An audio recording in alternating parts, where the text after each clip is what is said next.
Ben. So, Okay, yeah. yeah, As the serious thing relatively, is it somewhat quick? probably not. I don't mind calling back another time if you guys are really running short on No, time. well, actually, you know what? Go for it. Just put it out there. We'll see Well, what we could do. sure. I mean, like I said, I'm an Orthodox Jew Hmm.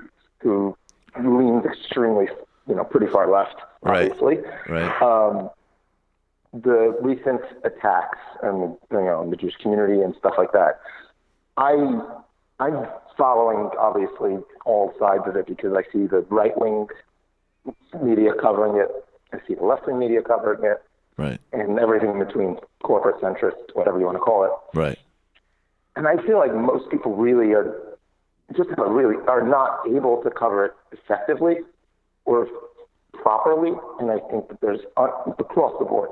What would be effective and proper? So, for example, obviously right-wing media, total garbage, no question. Centrist media, pretty much total garbage. I I know I speak with a lot of people who are both left and from different communities, and I don't know if anti-Semitism in general, specifically when it comes to the Orthodox Jewish community, is spoken about or talked about or handled in a way that really touches on what it needs to touch on. So, for example, anti-Semitism against people who are non-religious, it's pretty straightforward. It makes sense. Like, to defend that really easily for people who fall more to the left, because most Jews tend to vote Democrat. Most Jews tend to, it generally trends toward that way. But for Orthodox Jews, where they're extremely right-wing, they're actually pretty far right across the board, Yep. almost as a monolith. And it's very hard to it's kind of, at least from my point of view, hard to cover it in that sense because they disagree on virtually every single thing, and it's very hard to tackle that kind of anti-Semitism. Can I just say really quick?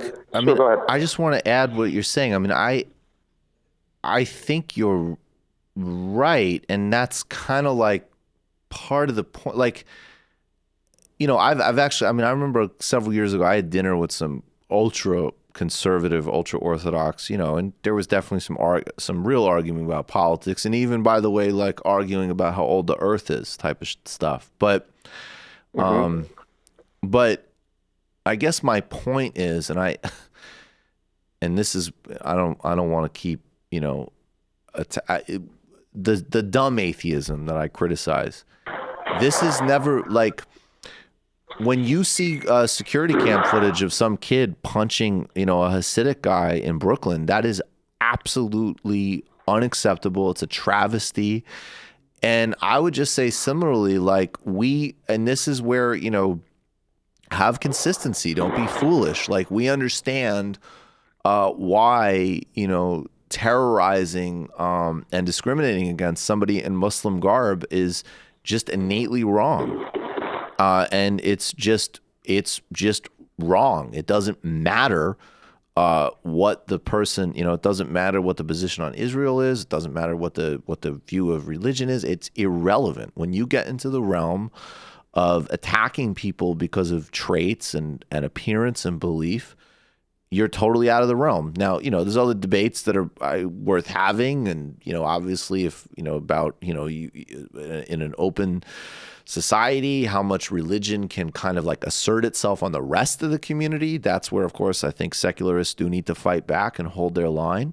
But any type of just one-on-one violence or terrorism is anti-Semitic. It's disgusting, and it's irrelevant. It doesn't matter. And it shouldn't matter to anybody. If you find yourself softening, condemning, identity-based terrorism because you don't like somebody's particular garb or religious beliefs, and you really need to self-assess. So I don't know if that answers some of it, but I just wanted to put down, that's certainly my position. Oh, for sure. First of all, I appreciate it, obviously, and I guess it sort of leads into a question of, obviously white supremacy in general is just something that people have the argument of, like, well, how could they say this is related to white supremacy? Well, not so simple to say it's not, because it obviously is linked to white supremacy, because a large portion of the reasons why I feel like, at least with relation to these attacks coming from, I guess, specifically the ones in Brooklyn, not in general, but the African American community or the Black Israelites or whatever group that they want to attribute them to. And it's very possible to link it to, you know, the rise in white supremacy across the country and, you know, Trump, obviously. Right. But how would you have that conversation with someone? Because I have to.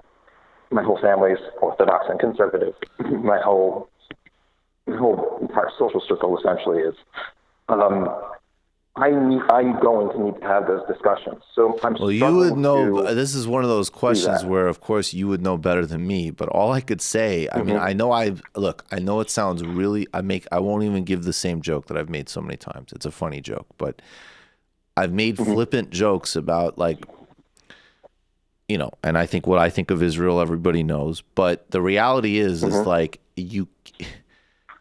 the idea that people with a Jewish background think that their safety is fundamentally sound in an environment of, and let's be really clear, like right-wing incitement. You know, I'm not even saying like conservative, whatever. I'm talking about specifically when you have leadership that are whipping up crowds against minority groups that are even flirting with language of, you know, international cabals and all this type of thing, which is, you know, is exactly, by the way, where you need to go. If you are ultimately talking about inequality and finance, and you don't have it attached to any actual analysis of how those things work, that usually is going to take you to anti-Semitism. I mean, that's the, you know, that is some of the oldest, you know, vicious anti-Semitism on the book. So you know better than me, but to me, if I was in your position, I'd be like, look, this is really a time to get real. And I don't know what to tell you. Like, you like the Jerusalem thing, you know, you share all these reactionary beliefs, and maybe you should know that we have big disagreements about those too. But just on a pure level of self-interest, do you really think that this type of, you know, these types of people and these types of leaders are really going to be, you know, safe for you? And I'd look at Orban and how tight he is, you know, with Trump and what's happening in Hungary. But I'd even show the story, like, who knows if it's true? I think he denied it. But one of Steve Bannon's ex-wives said something like they had a divorce, and one of the things was like he didn't want his kid, she claimed, to like go to school with Jews or something, you know. I think even just little things like that, like, hey, like, don't be delusional about who these people are. And you're not safe in that. So anyways, that's what I'd say, Ben. I really appreciate it. Yeah, that's kind of where I go with it. A lot of that, I point out the consistent, it's like, they basically said, there's smoke, there's fire. Like, there's even stories about, you know, Trump with going into one of his casinos and seeing, saying, I only want, like, little Jews with kippahs or something like that, counting the money or something like that. Like, there's all those stories, and there's all the and I feel like people think it's kind of weirdly flattering, or they think it's a joke. And obviously, like, look, I don't have a bounded sense of humor. I can find humor in a lot of different things, but you know, I think it's like people. I've actually noticed that, you know, sometimes even with like really secular Jews, where it's like, hey, do you realize, like, I think it's great to laugh about, and I think it's funny, and you know, obviously it's something I like generally about a lot of the Jewish people I've been around. There is a really good sense of humor, but you should at least take a 1% beat to recognize that, you know, you may perceive it to be flattering, but the dude is just saying that you're like a bunch of, you know, schemy, you know, money grubbers, basically, and that has never been a great image or safety for the Jewish people. But Ben, I got to run. I appreciate it. No, please call back in. Thank you so much. Thank you. Absolutely. Thank you. It's really hard when people who know way more than you ask you. I hope that had some use. Man, that is some serious work from the I've spent a little bit of time around ultra-Orthodox people, and to maintain your faith, maintain your community, but completely reverse on your politics, that's an amazing human being right there. Yeah, I think it definitely is, and I think it's so interesting when we get calls from people who are like, "Hey, I'm basically embedded in a case study that you would be really interested in. Right. How can you help me deal with it actively?" It's like, damn, I don't know, but I'm interested how it works out. Yeah, no kidding. Good luck, brother. Hands off Iran.